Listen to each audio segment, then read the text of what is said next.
গৌরী সীতানাথ প্রেমানন্দে একবার হরি হরি বল।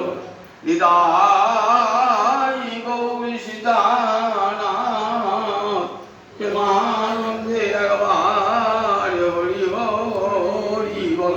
ভক্তবৃন্দের চরণে আমার কোটি কোটি দণ্ডবৎ প্রণিপাত। চৈতন্য চরিত যেন ইক্ষুদণ্ড সম, চর্বণ করিতে হয় রস আস্বাদন। ইকো নাক আগ যত চিবুবেন তত তো রস বার হবে। ওই চৈতন্য চরিত কেমন না, ইক্ষুদণ্ড সম,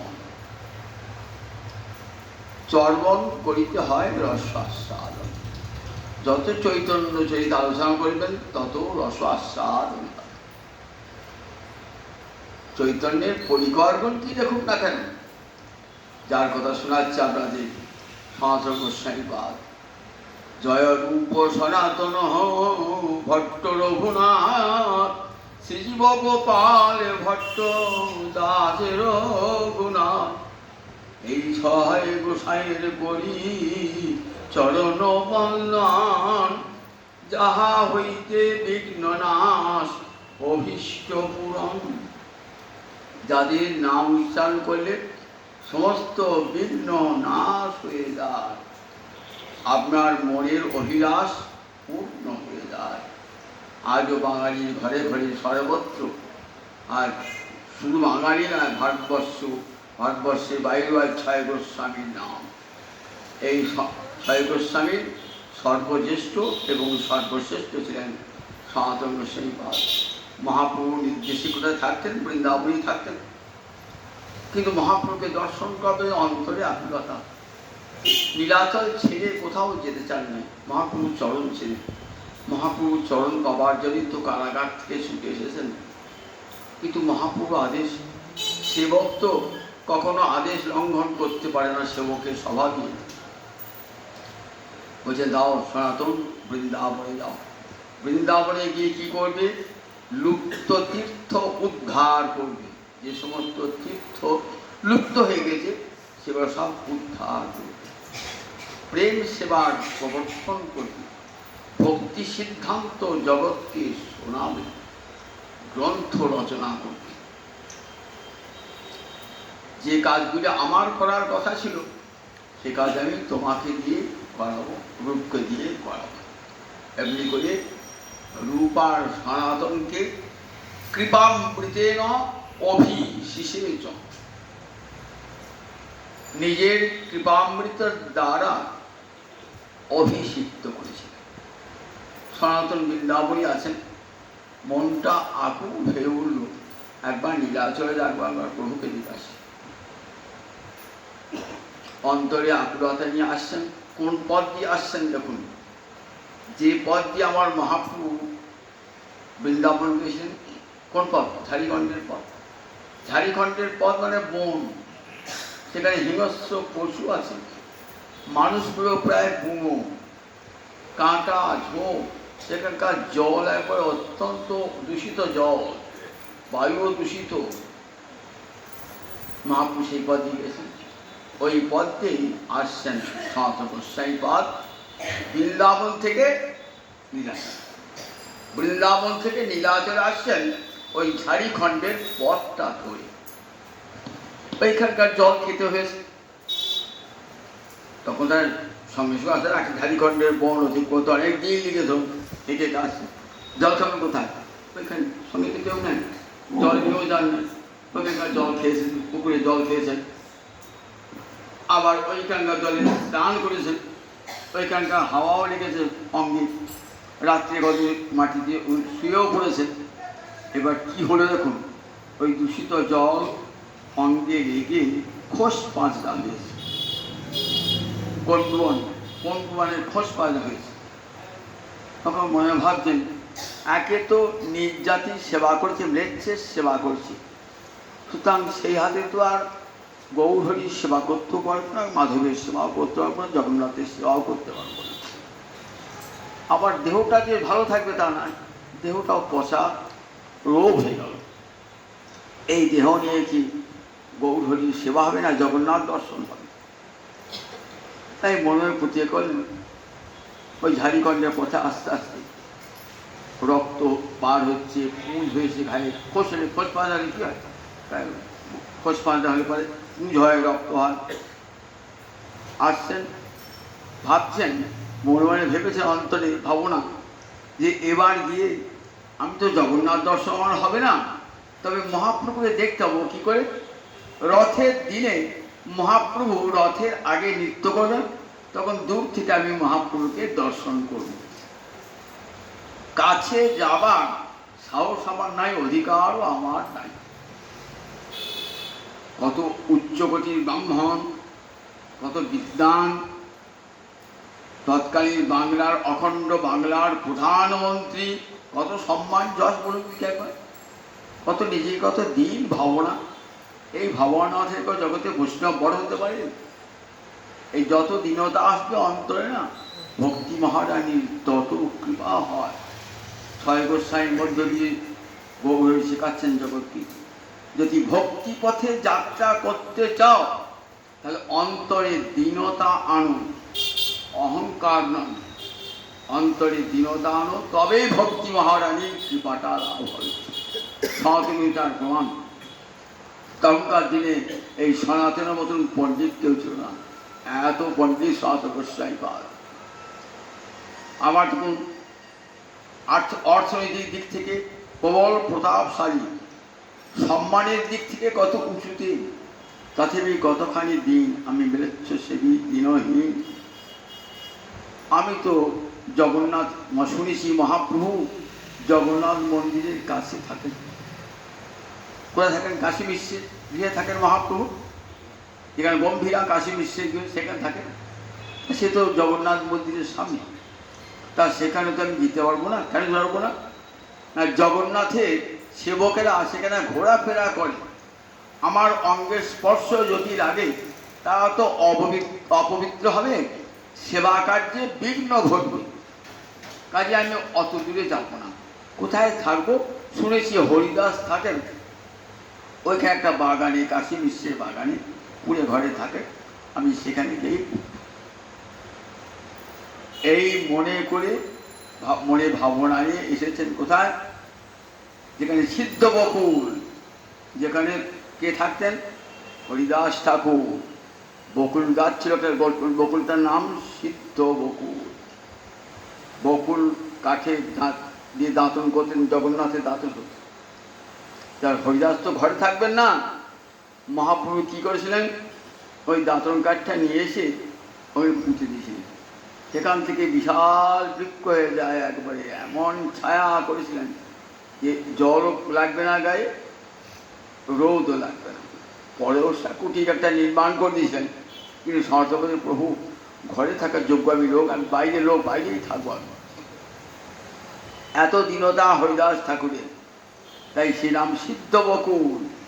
একবার ওখানকার রাজা ও গাছটা কাটতে এসেছিল, দেখছেন গাছটার সার নাই, সব কিছু ছালের উপর দাঁড়িয়ে আছে গাছটা, নাম ওই সিদ্ধ বকুল। সেই সিদ্ধ বকুলের পাশে কুটির, সেইখানে এসে সনাতন হরিদাস ঠাকুরের দিয়ে উঠেছে। রূপ গেলে পারো কোথায় উঠতেন? ওই হরিদাস ঠাকুরের বাসায় উঠতেন। হরিদাস ঠাকুরের বাসায় উঠেছেন, মনে মনে সংকল্পটা কি না, দেহত্যাগ করব। কোথায় দেহত্যাগ করব? না, পুরী ধামে রথ যখন চলবে, মহাপ্রভুকে নিত্য দর্শন করতে করতে আমি রথের চাকার নিচে দেহটা ফেলে দেবো, রথের চাকার আঘাতে আমার দেহটা চলে যাবে, তাহলে এই দেহটা একটা সদ্গতি লাভ হবে। এটি মনের কথা, কাউকে জানার নাই, মনে মনেই এঁকেছেন। এসে হরিদাসের কুটিরে উঠেছেন। হরিদাস তো খুব খুঁজি সনাতনকে পেয়ে। মহাপ্রভু প্রতিদিন জগন্নাথের সেবা হয়ে যাওয়ার পর সেই প্রসাদ মাল্য চন্দন নিয়ে প্রতিদিন আগেই হরিদাসের কুটিরে যেতেন। হরিদাসকে প্রসাদ দিতেন, মালা দিতেন, মহাপ্রভু যেতেন। দেখুন, হরিদাসকে যেতে হয় না, মহাপ্রভু যেতেন। মহাপ্রভু এসে হরিদাসকে এইসব হরিদাস প্রণাম করছেন। মহাপ্রসাদের সঙ্গে সঙ্গে সনাতন অনেকটা তফাতে সনাতন প্রণাম জানাচ্ছে। মহাপ্রভু বলছেন, মহাপ্রভু সনাতন হরিদাস বলছেন, প্রভু দেখো আজ কে এসেছে, কে প্রণাম জানাচ্ছে। কে? সনাতন এসছে। সনাতন এসছে, খুব খুশি মহাপ্রভু। সনাতনকে জড়িয়ে ধরে, প্রভু আমাকে আলিঙ্গন করো না প্রভু, আমি অপবিত্র, আমি আমি পাপিষ্ঠে নিচের সেবা করেছি, আমার এই দেখো তাই না, এই দেহটাও গলা পচা দেহ প্রভু, এই দেহটা স্পর্শ করো না, দেহটা স্পর্শ করো না। সরে সরে যাচ্ছে, আর মহাপ্রভু জড়িয়ে ধরছে। বললেন, জানো সনাতন, তোমার এই দেহটা ব্রহ্মাণ্ড শোধন করতে পারে, ব্রহ্মাণ্ড শোধন করতে পারে তোমার এই দেহটা। আমি তোমাকে আলিঙ্গন করছি কেন জানো? আমি নিজেও পবিত্র হব তোমার অঙ্গ স্পর্শ করি। সনাতনকে প্রণামের সনাতনকে আলিঙ্গন করলেন মহাপ্রভু। বৃন্দাবনে সব কুশল সংবাদ দিলেন, যে ব্রজবাসী পশ্চিমরা সব কুশলে আছে তো, সব যারা যে গৌরদেশে যারা যারা গিয়েছেন সব কুশলে আছেন তো। সনাতনের প্রভু তোমার ইচ্ছায় সব কুশলই আছে। মহাপ্রভু সব কুশল বার্তা নিচ্ছেন। বললেন, দেখো রূপ কয়েকদিন আগে এখান থেকে গৌরদেশে চলে গেল, তোমার ভাই, তোমার ছোট ভাই অনুপমের গঙ্গা প্রাপ্তি হয়েছে। বললেন, হ্যাঁ শুনেছি গঙ্গা প্রাপ্তি হয়েছে। বলি, নিজের ভাইয়ের কথা বলছেন। প্রভু আমাদের বংশ, তোমার তো খুব কৃপা।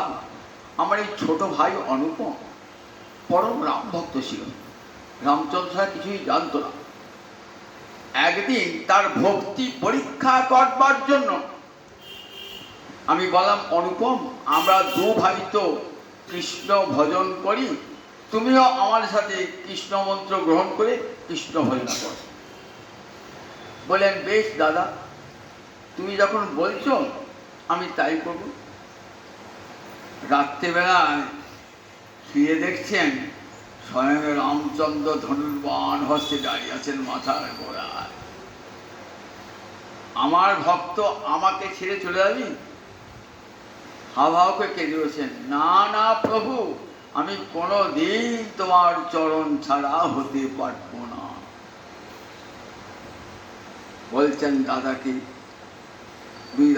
দুই দাদাকে রূপ সনাতনকে, আমি স্থির করেছিলাম কৃষ্ণ মন্ত্রে দীক্ষা গ্রহণ করে কৃষ্ণ ভজন করব, কিন্তু আমার সেব্য প্রভু রামচন্দ্র আমার মাথার গোড়ায় দাঁড়িয়ে এসেছেন, আমি রামচন্দ্রের চরণ ছাড়া আর কারো সেবা করতে পারবো না।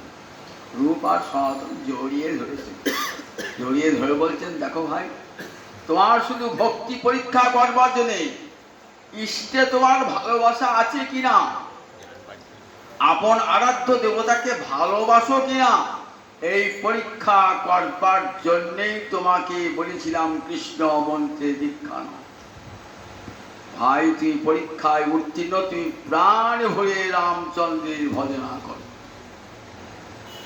মহাপ্রভু বলছেন, মুরারিগুপ্তকে আমি বলেছিলাম, মুরারিগুপ্ত হনুমান তো, রামলীলা যিনি হনুমান ছিলেন তিনি নবদ্বীপে মুরারিগুপ্ত হয়ে এসছেন।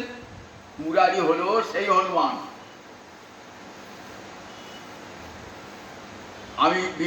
আমি বীর রাঘবেন্দ্র, তুমি হনুমান। মহাপ্রভু দেখবেন চৈতন্য ভাগবত আছে। তা মুরারি তুমি কৃষ্ণ ভজন করো মুরারি। বললেন, বেশ প্রভু, তুমি যখন বলছো আমি কৃষ্ণ ভজনই করবো। রাত্রেবেলা স্বপ্ন দেখছেন স্বয়ং রামচন্দ্র মাথায় করে দাঁড়িয়ে বলছেন যে আমাকে ছেড়ে চলে যাবি, আমি আমার ভক্তকে কখনো ছাড়ি না। তখন কেঁদে উঠছে হাওয়া করে, সকালবেলা কাঁদতে কাঁদতে, প্রভু গো, আমি রামচরণ ছাড়া আর কিছু ভজনা করতে পারবো না। মহাপ্রভু জড়িয়ে ফেলেছেন, বললেন, তোমার এই ইষ্টনিষ্ঠা দেখবার জন্য আমি তোমাকে পরীক্ষা করেছিলাম। জগৎকে দেখালেন যার যেটি আরাধ্য, সে আরাধ্যে যেন এমনি নিষ্ঠা থাকে। হনুমান বলেছেন, যদিও আমি নারায়ণ, শ্রীকৃষ্ণ আর রামচন্দ্র একই, তথাপি আমার সর্বস্ব রামচন্দ্র। হনুমান বলছেন আমি জানি নারায়ণ যা রামচন্দ্র তাই, কৃষ্ণ যা রামচন্দ্র তাই, তথাপি কিন্তু আমি আমার রাম ও কমললোচন আমার সর্বস্ব। সেই যখন শক্তিশালী আহত হয়েছেন, শক্তিশালী নয়, নাগপাশে যখন আবদ্ধ হয়েছে, রাম লক্ষ্মণ নাগপাশে আবদ্ধ হয়েছে, তখন নারদ এসে উপদেশ দিয়ে গেলেন যে গরুরকে স্মরণ করো। গরুরকে স্মরণ করতে করতে গরু এসেছে, সঙ্গে সঙ্গে নাগেরা চলে গেল, রাম লক্ষ্মণ আবার নাগপাশ থেকে মুক্ত হলেন। তখন গরু বলছে যে প্রভু, গরু তুমি কি চাও? তা বলছে আমি কিছু চাই না, কোনো বর নেবে না, একটা বর চাই, তোমাকে আমি শ্যাম সুন্দর মদন মোহন মূর্তি দেখতে চাই। বললেন এই রাম অবতারে সেটি সম্ভব না, রাম অবতারে আবার আমার দাপর লীলায় সেই রূপ দেখাবো। একবার দাঁড়াও না প্রভু, একবার দেখি, প্রাণ ধরে প্রাণ করে চলে যাই আমার আরাধ্য দেবতাকে দেখে। বলে না, তা সম্ভব নয়, হনুমান দেখছি। বলে হনুমান দেখতে হবে না, আমি পাখা দিয়ে ঘিরে দাঁড়াচ্ছি। গরু তো বড় পাখা, পাখা দিয়ে ঘিরে দাঁড়িয়েছেন, পাখা দিয়ে ঘিরে দাঁড়িয়েছেন। দেখালেন শ্যামসুন্দর মদন মোহন রূপ দর্শন করলেন, হনুমানকে দেখতে পেয়েছে। মনে বলে দাঁড়াও, আমি প্রতিশোধ নেব। কখন নেব? যখন দ্বারকা লীলা হবে তখন আমি প্রতিশোধ নেব। এইবার যখন কৃষ্ণদান দ্বারকা লীলা হচ্ছে, দ্বারকা লীলার সময় দ্বারকায় যখন গোবিন্দ রয়েছেন না, একবার গরুর যা হনুমানকে ডেকে নেব। হনুমান তো চিরজীবী, হনুমান তো বলে না চিরজীবী। কিম পুরুষ বর্ষে, এই 9টা বর্ষের মধ্যে 8টা বর্ষের নাম কিম পুরুষ বর্ষ, সেখানে রয়েছেন হনুমান। গরুকে বলছে হনুমান, দ্বারকাধিপতি ডাকছেন, কৃষ্ণচন্দ্র ডাকছেন। একবার তাকালে, তাকিয়ে আবার রাম মূর্তি অঙ্কন করতে লাগে। আবার শুনতে পেলে না, শুনতে পেলে না, যদুনাথ ডাকছেন, বলেন যে শুনতে পেলে না, আবার ল্যাজ হয়ে যে টানছে না, হনুমান এমন একটা থাপ্পড় মেরেছে না, একবারে গরুর গড়াতে গড়াতে এসে একবারে কৃষ্ণের চন্দ্র বলেছে। দেখো কি করেছে, কি পাঠালো জানোয়ারটার কাছে, এতবার করে বললাম যদুপতি ডাকছে, এলো না। আমি আবার যে বলছিলাম না, আমাকে দেখো এমন থাপ্পড় মেরেছে, দেখো এখানে পড়লাম। আবার যাও না, আর যাবো না, বেশ এবার যে যাও না, এবার গিয়ে বলো না রঘুপতি ডাকছে, রঘুপতি ডাকছে, বলবো রঘু, আমি না মিথ্যে কথা বলতে হবে না, তুমি বলো রঘুপতি। এইবার গিয়ে আবার হনুমানকে বলছে, হনুমান রঘুপতি ডাকছে, রঘুপতি ডাকছে, জয় রাম জয় রাম জয় সীতা আসছে। সঙ্গে সঙ্গে কৃষ্ণচন্দ্র রাম মূর্তি ধারণ করেছেন, বলরাম লক্ষ্মণ মূর্তি ধারণ করেছেন, আর রুক্মিণী দেবী তখন ধারণ করেছেন, সীতা মূর্তি ধারণ করেছেন, শোন দিলেন।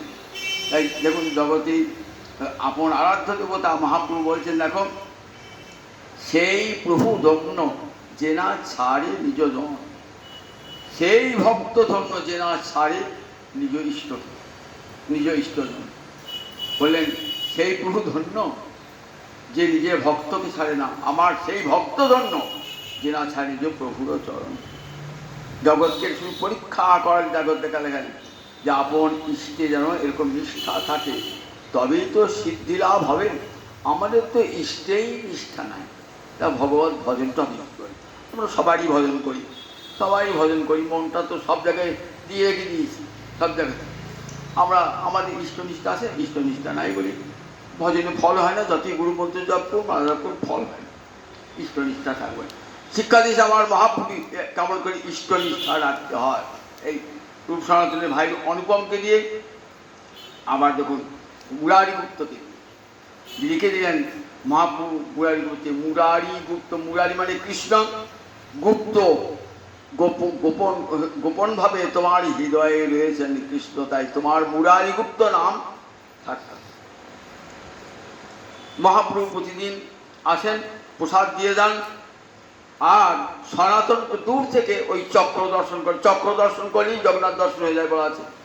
জগন্নাথের মন্দিরের মাথায় চক্র আছে, ওই চক্র দর্শন করে জগন্নাথ দর্শন হয়ে যায়। যারা দর্শন করতে অধিকারী ছিলেন না তারা দূর থেকে চক্র দর্শন করত। একদিন মহাপুরুষ এসেছেন, এসে বলছেন যে সনাতন তো মনে মনে চিন্তা করে কাউকে বলেন নাই তো যে আমি দেহত্যাগ করবো। রথে এসেছেন বৈশাখ জ্যৈষ্ঠ মাসে, রথ দেরিয়া আছেন। রথ যখন চলবে মহাপ্রভু নৃত্য করবে, রথের চাকায় প্রাণটা দিবে। মহাপুরুষ বলছে দেখো সনাতন, দেহত্যাগে কখনো কৃষ্ণ পাওয়া যায় না। দেহত্যাগ তমধর্ম থেকে দেহত্যাগের কথা জন্মায়। দেখো কোটিকল্প যে দেহত্যাগ করে তাকে কোটি কল্পকাল নরকে থাকতে হয়। মহাপাতক যে আত্মত্যাগ দেহত্যাগ করে। আর যদি দেহত্যাগে কৃষ্ণ পাওয়া যেত তাহলে আমি কোটি কোটি জন্ম দেহত্যাগ করতাম। যেমন রুক্মিণী দেবী পত্রে লিখেছিলেন গোবিন্দকে, কি লিখেছেন? যজ্জপি ন লভেয় ভবৎ প্রসাদম, আমি যতদিন না তোমার করুণা লাভ করছি, যজ্ঝাম অসুন ব্রত কিষাণ শত জন্মভি, আমি আমার প্রাণ ত্যাগ করব, কোটি কোটি বার জন্মাবো, ব্রত করব, উপোস করব, প্রাণটাকে কৃষ করে প্রাণ পরিত্যাগ করব যতদিন তোমাকে না পাচ্ছি। রুক্মিণী বলেছিলেন মনের অনুরাগে আবেগে, কিন্তু রুক্মিণী প্রাণ পরিত্যাগ করেছিলেন কি করেন? কারণ দেহ পরিত্যাগে কখনো কৃষ্ণ পাওয়া যায় না। কৃষ্ণ পাওয়া যায় ভজনে। কেবল দেখো কুবুদ্ধি ছাড়িয়া করো সবর কীর্তন, অচিরাতে পাবে ভাই কৃষ্ণ প্রেম ধন। সাধনের মধ্যে শ্রেষ্ঠ নববিধা ভক্তি, কৃষ্ণ প্রেম কৃষ্ণ দিতে ধরে মহাশক্তি। তার মধ্যে শ্রেষ্ঠ নাম সংকীর্তন, যা হইতে মিলে ভাই কৃষ্ণ প্রেম। বলেন দেখো ভাগবতে প্রহ্লাদ কি বলেছে? ভগবানকে পাওয়া যায় প্রিয়তে অমলয়া ভক্তা হরিরণ্যদ বিড়ম্বনম। ভগবান শ্রীহরিকে একমাত্র ভক্তির দ্বারা পাওয়া যায়। উদ্ধবকে বলছেন ভাগবতে, ন সাধয়তি মাং যোগ ন সাংখ্যং ধর্ম উদ্ধব ন সাধ্য তপস্ত্যাগ যথা ভক্তি মমর্তিতা। ভক্তিতে আমাকে যেমন করে পাওয়া যায়, জ্ঞানের দ্বারা, কর্মের দ্বারা, যোগের দ্বারা, বেদ পাঠের দ্বারা আমাকে পাওয়া যায় না। আর সেই ভক্তি মহারানীর 9টা অঙ্গ, যে কোনো একটা অঙ্গ, এই যে শ্রবণ করছেন না, এই একটা অঙ্গ, আর যদি কিছু নাও করে ক্ষতি নাই, একটাই একটা অঙ্গ। এক অঙ্গ সাধে কেহ সাধে বহু অঙ্গ, নিষ্ঠা হইলে উপজয়ে প্রেমের তরঙ্গ। একটা অঙ্গ সাধন করলে কৃষ্ণ প্রেম লাভ হয়ে যায়। যদি বসে বসে হরিকথা শ্রবণ করেন তাহলে কৃষ্ণ প্রেম লাভ হয়ে জীবন ধরে। আর যদি কিছু নাও করে, শুধুমাত্র শ্রবণ করেছে মহারাজ, তার প্রমাণ মহারাজ পরীক্ষিত তার কিছু করেন নাই। শুধুমাত্র 7 দিন বসে বসে কৃষ্ণ কথা শ্রবণ করেছিলেন। আর কোনো করেছিলেন? দেখাবেন ভাগবতে, আর কোথাও দেখাবেন যে মহারাজ পরীক্ষিত অন্য কোনো সাধারণ ভজন করেছেন? 7 দিন বসে শুধু কৃষ্ণ কথা। ফল কি হলো? গোবিন্দ চরণ সেবা প্রাপ্তি লাভ। গোবিন্দ চরণ সেবা প্রাপ্তি লাভ হয়ে গেল। সুখদেবের কোনো ভজনের কথা জানি না, কিন্তু 7 দিন বসে বসে হরিকথা শুনেছেন। সেই হরিকথা শুনিয়ে গোবিন্দ চরণ প্রাপ্তি হয়েছে। এমনি একটা অঙ্গ যাজন করলে হবে। সনাতন তখন মহাপ্রভু ভাবছেন, সনাতন যে মহাপ্রভু কি করে জানতে পারে অন্তর্যামী ভগবান আমার মনের কথা জানতে পেরেছে। দেখো সনাতন, যেদিনে দীক্ষা গ্রহণ করে সিদ্ধ দেহটা আমাকে দিয়ে দিয়েছে। দীক্ষাকালে শিষ্য করে আত্মসমর্পণ, তখনই কি করেন? সেইখানে ভগবান তাকে আত্মসমর্পণ করে নেন। সুতরাং দেখো তুমি এই দেহটা তো আমাকে দান করে দিয়েছো, সুতরাং এই দেহে তোমার আর কোনো সত্য স্বামিত্ব নাই। এই দেহটা আমার, এই দেহটা দিয়ে আমি বহু কাজ সাধন করাবো। বৃন্দাবনে গিয়ে লুপ্ত তীর্থ উদ্ধার করবে, গ্রন্থ রচনা করবে, ভক্তি সিদ্ধান্ত জগৎকে জানাবে, প্রেম সেবা লাভ কেমন হয় জগৎকে জানাবে। এই জন্য তো তোমাকে আমার কৃপা। সনাতন গোস্বামী থেকে গেলেন। মহাপ্রভু না, 1 বছর তুমি আমার সঙ্গে থাকো। মহাপ্রভু সনাতনকে ছাড়ছে না, একটি বৎসর তুমি আমার সঙ্গে থাকো।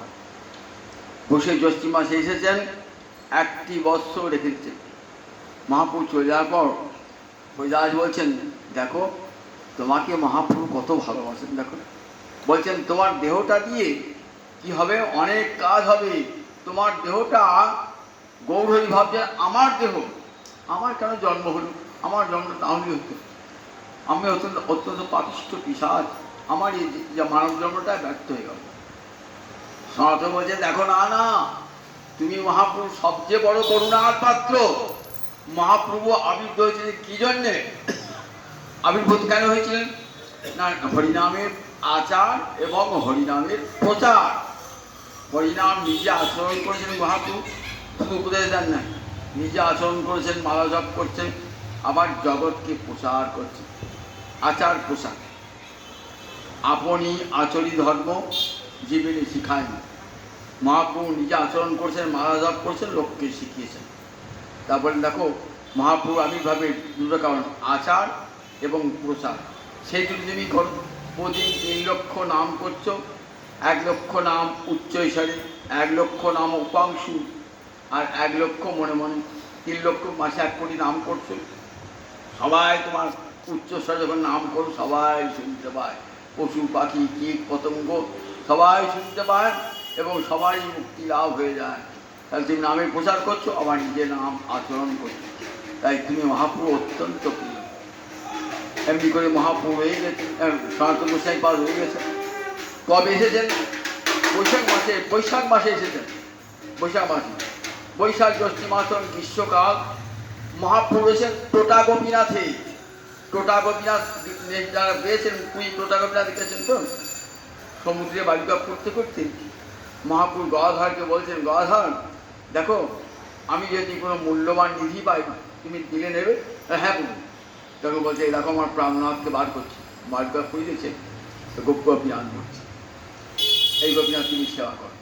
দিয়ে একটা উদ্যানে একটা কুড়িয়ে বেঁধে সেখানে সেবা করতেন ওই গদাধর পণ্ডিত, পঞ্চতত্ত্বের এক পণ্ডিত, পঞ্চতত্ত্বের একজন গদাধর পণ্ডিত। দাস গদাধর নয় কিন্তু, গদাধর পণ্ডিত, ভালো কম রাখবেন, অনেকে ঘুরিয়ে ফেলেন দাস গদাধর পণ্ডিত।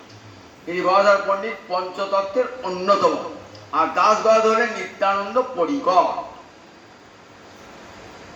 সেবা করেন মহাপ্রভু। একদিন টোটা গোপীনাথে গদাধরের আমন্ত্রণ গ্রহণ করছে, ওইখানে ভিক্ষা গ্রহণ করবেন, ওটা ভোজন করবেন, ওখানে গোপীনাথের প্রসাদ পাবেন। বলছে সনাতনকে নিমন্ত্রণ করুন। সনাতন নিমন্ত্রণ গ্রহণ করেছেন। সনাতন আসছেন, ওই টোটা গোপীনাথ যাবার 2টো পথ, হরিদাসের সিদ্ধবকুল থেকে যাবার 2 পথ, একটা হচ্ছে সিংহদ্বারের পথ দিয়ে, আর একটা সমুদ্রের বালিকরাশির উপর দিয়ে।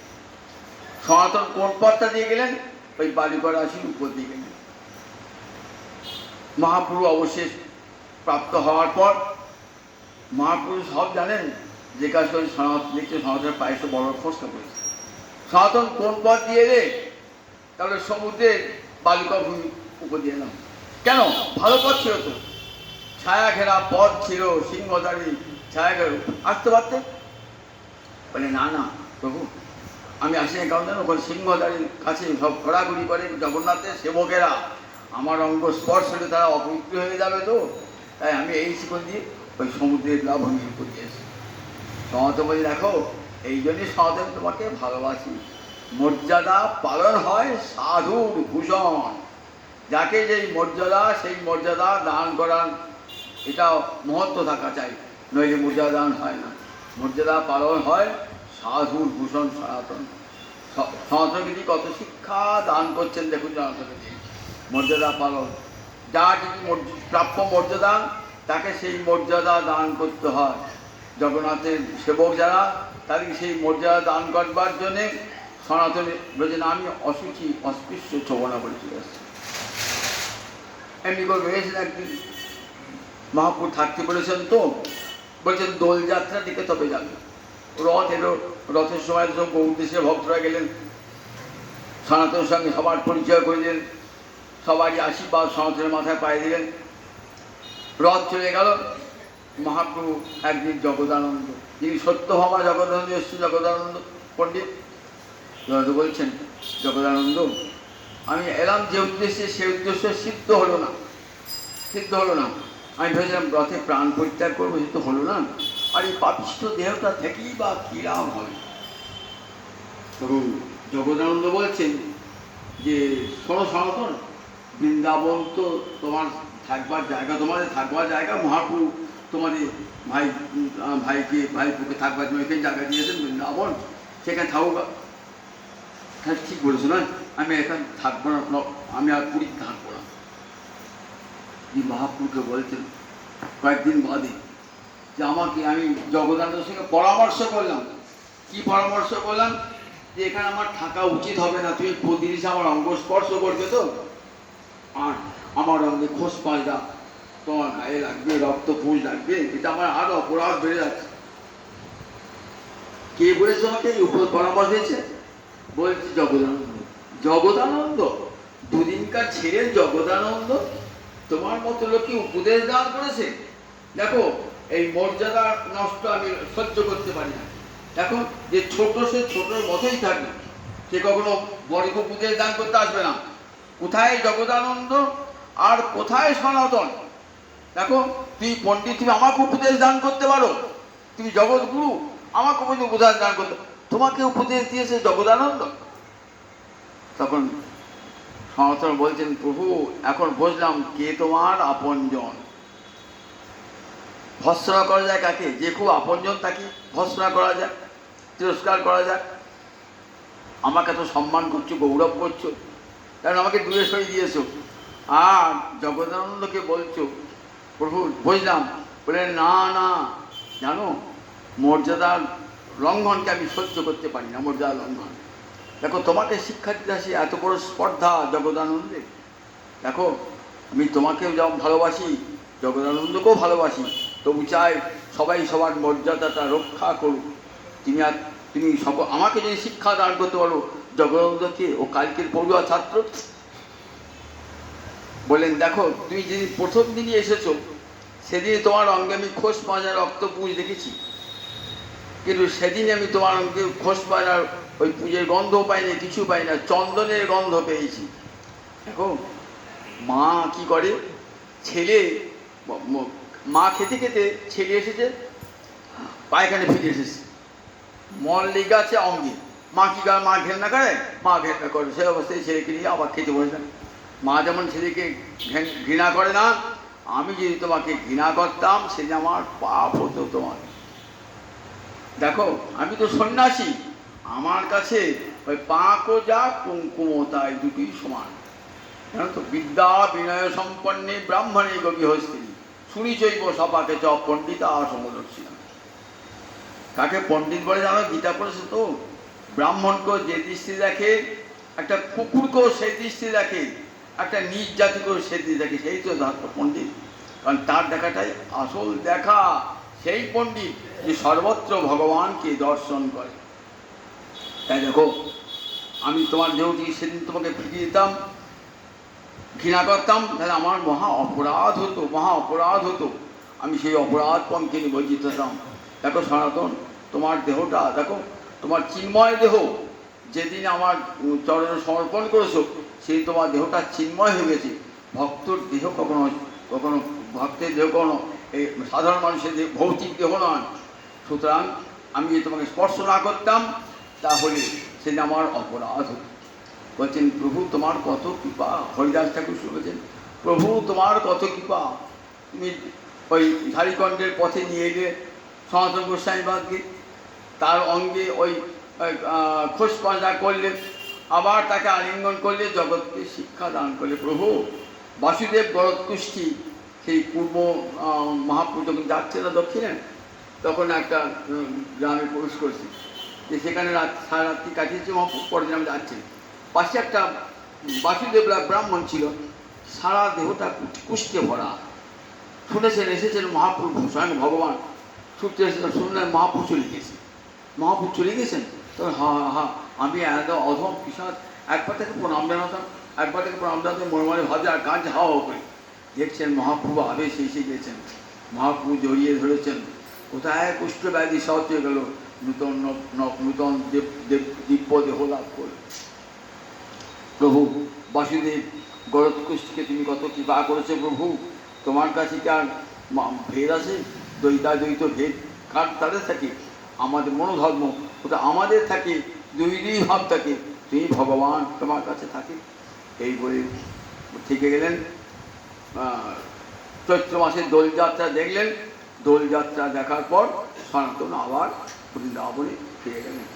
চৈতন্য চৈতামৃত কবিরাজ গোস্বামী পাদ বলেন, দেখো সনাতনকে উদ্দেশ্য করে ভগবান কত শিক্ষা দান করলেন। দেখো যে আপন ইষ্টকে নিষ্ঠা করো, মানুষকে ঘৃণা করে দূরে সরিয়ে দিও না, মর্যাদার যার যা মর্যাদা সেই মর্যাদাটুকু দিতে শেখো। এটা সাধুর ভূষণ, সাধু মানুষের ভূষণ, মর্যাদা রক্ষা করা, এগুলি কৃষ্ণনিষ্ঠা, এগুলি সনাতনের মধ্য দিয়ে জগৎকে শিক্ষাদান। মহাপুর প্রতিটি যায় এবং শিক্ষা। তারপরে চৈতন্য চরিত যেন ইক্ষুদণ্ড সম, শ্রবণ করিতে হয় রস আস্বাদন। জয় তাই জয় তাই জয় জয় জয়